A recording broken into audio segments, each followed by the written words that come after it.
Alright guys, as you've seen in the title of this video, the GT350 has finally gone down. Alright, before we get started, make sure you subscribe to the channel, hit that notification bell so you don't miss a future upload. We got GT350 content, S2000 content, autocross content, all sorts of DIY content. Love to see you back at the channel. Let's get to the video. Really wasn't planning on doing this tonight.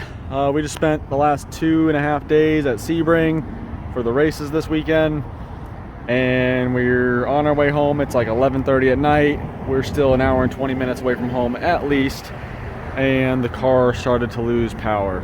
I started to give it some throttle and it didn't want to go. No warning lights came on the dash. I was able to get it to a gas station. I went ahead and put gas in it, but that wasn't the issue, obviously. This is definitely something more mechanical going on here. So yeah, GT350 is down. I guess we'll have to see what we can figure out. I've got no tools, no scanner. We're just gonna have to frickin' figure this out. So yeah, here we go. All right, so we're filming this the next day. We did ultimately get home. If you see this camera perspective, this is me kind of narrating through what's going on, what was going through my head, because obviously I was just in a rush to get back home. But I knew if the GT350 went down, obviously a lot of people would want to see that and see what it was. So immediately going through my head, I kind of forgot to mention, I was definitely thinking it was air or fuel related, just because of the way it was acting. I did start to maybe think maybe we were having a pretty good time with it. Maybe did it lose timing, or did the timing jump? But the main two reasons why we basically ruled out timing was it happened as the vehicle was driving. It drove fine up until that point. We were like 30 minutes into the trip, so a timing chain, to do that, we weren't even beating on it. We were just just driving. So that normally doesn't happen with the timing chain. Plus we weren't getting any check engine codes, and it was very intermittent. Usually when timing jumps, then it's going to be very apparent. Also, we've been running Amsoil since 400 miles, so kind of ruled out the base engine at that point. But yeah, we'll continue right here. So yeah, we were just cruising back from Sebring, and the car just it hiccuped. It sounded like it was losing power, so we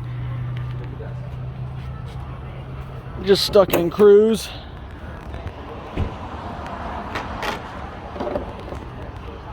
Honestly, it sounded like maybe it had developed like a vacuum leak or something, just with the way that it was just, inconsistent with the throttle. I know the air filter's dirty. It's really dirty at the track if you weren't aware. But yeah, it was just like the car it would intermittently accelerate and then it would just drop out. And then it really started to die. I basically had to coast into here. So yeah, and now it's it's just not wanting to start at all. It's cranking, but yeah, I'm gonna start looking around at some things. I mean, obviously make sure somehow the engine air filter and all that sensors, connectors, none of that popped off, because these things make a ton of vibration. So just honestly, with these cars, like some of the simplest stuff is what it is. I've seen some weird things with these cars because of the vibrations of the engine. So here we go. So I wonder what this one is. All right, so at this point we finished looking over the engine bay. Didn't see anything related to air. Obviously without a scanner, it's really hard to see what is really going on. So we closed the hood and started thinking more along the lines of fuel, and that's where we'll pick up. All right, decided to go try and start it again. Now it's not even starting. So I definitely think this is it's fuel related. I didn't see or smell anything under the hood, so that's going to lead me towards the fuel pumps. We're going to go ahead and check those out. We're on our way back from Sebring, so yeah, I'm going to have to empty the trunk here. So before we pull all that out, I already have a lot of the interior out of this, so I started looking around, and the right here, this harness right here with the like 6 black, gray, and purple wires, these are your fuel pump grounds, and it was loose. So we're hoping that's the issue. Let's go ahead and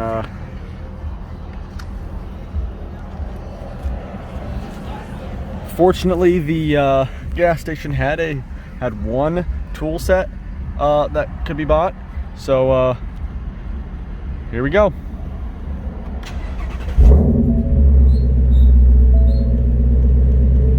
We're back in business. It's always something simple, guys. Always something simple. So,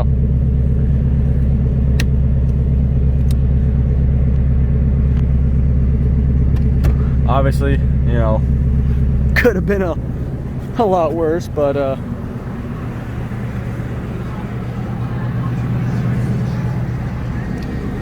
now y'all know. So yeah, if you ever have a power hesitation, or you start to develop, you know, like some surging, or you know the car will just crank and not start, check your fuel pump ground there behind the driver's side. I'm willing to bet that due to the vibrations that this thing causes, that could be the issue. I guess we'll see if we can drive it home, see if it, you know, see if that indeed was the issue, and we'll throw that into the you know, the end of this video, you know, if we made it home or if we ended up on a tow truck. I mean, I know it's only a naturally aspirated car, but I really think in this menu here, fuel pressure would be a great, you know, thing to look at, because then I would have instantly been able to tell right away what was going on when it was doing that. But yeah, we're back on the road.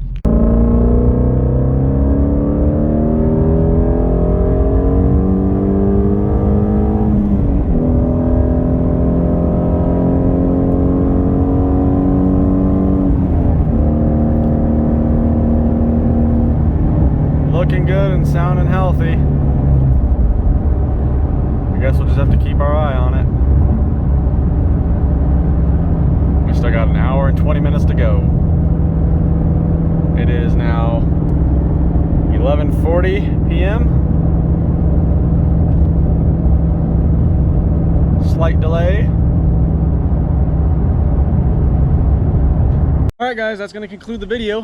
We actually did make it home without issues from that point on. I would say throw some Loctite on that bolt, but being that it's a ground, that might actually hurt the insulation of it. So I'm not going to recommend putting Loctite on it, but definitely make sure that ground is tight.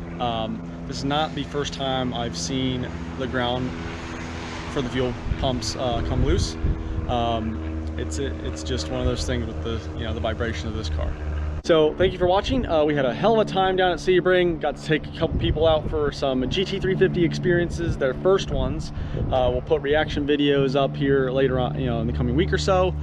Awesome time at Sebring. Got to spectate both the 1,000-mile WEC season opener race and then the IMSA 12 Hours of Sebring, the second race of that season. Ran into a ton of people that, you know, I knew at the, you know, from whether it's GT350 community or, you know, track enthusiasts that I've come to know over the, you know, past couple of years of, you know, following these series. So had an awesome time. If you've never been to Sebring, on track or off track, I highly recommend you go. We'll see you at the track. See you on the next one here at the Driver Mod.